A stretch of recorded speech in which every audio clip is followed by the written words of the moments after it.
Hi అండి, మేక మాంసంతో కూర చేస్తున్నానండి. ఎలా చేయాలో చూద్దాం రండి. అర కేజీ మేక మాంసం తీసుకున్నానండి. ముందుగా క్లీన్ చేసి పెట్టుకున్నాను.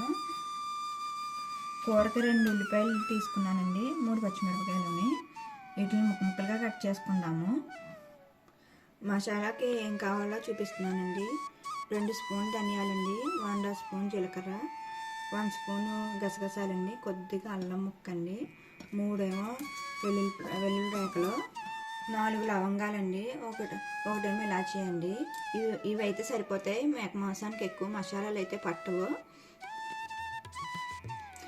వీటన్నిటిని మిక్సీ వేసుకుని పేస్ట్ చేసుకోవాలండి. ఉల్లిపాయలు పచ్చిమిరపకాయలు ముక్కలుగా కట్ చేసేసుకున్నానండి.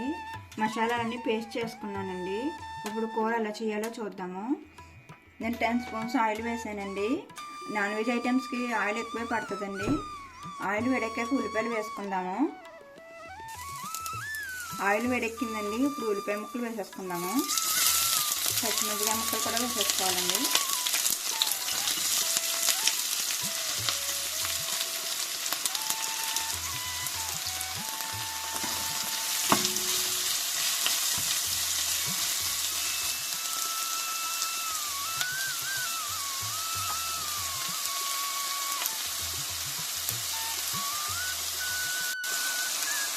ఉల్లిపాయ ముక్కల్లో 1 స్పూన్ సాల్ట్ వేస్తున్నానండి.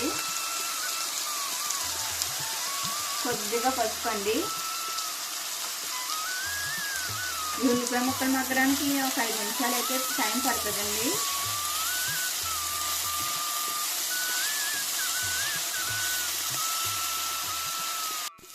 ఉల్లిపాయ ముక్కలు మగ్గిపోయినాయండి. మాంసం ముక్కలు వేసేసుకుందామండి.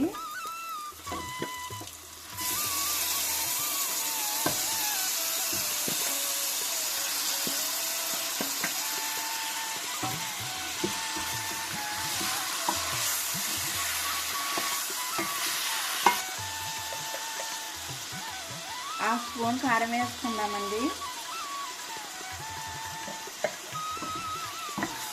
ఒక 5 నిమిషాలు మూత పెట్టి మగ్గబెట్టుకోవాలండి.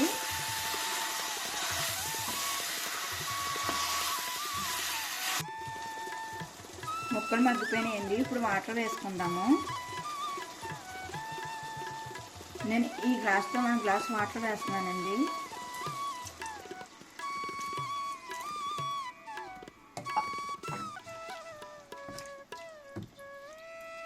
ఈ టైంలోనే మసాలా కూడా వేసేసుకుందామండి.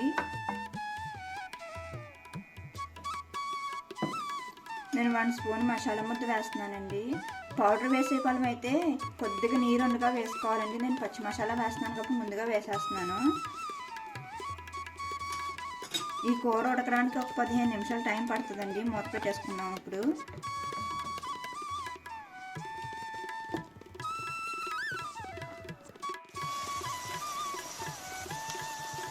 కూర ఉడికిపోయిందండి.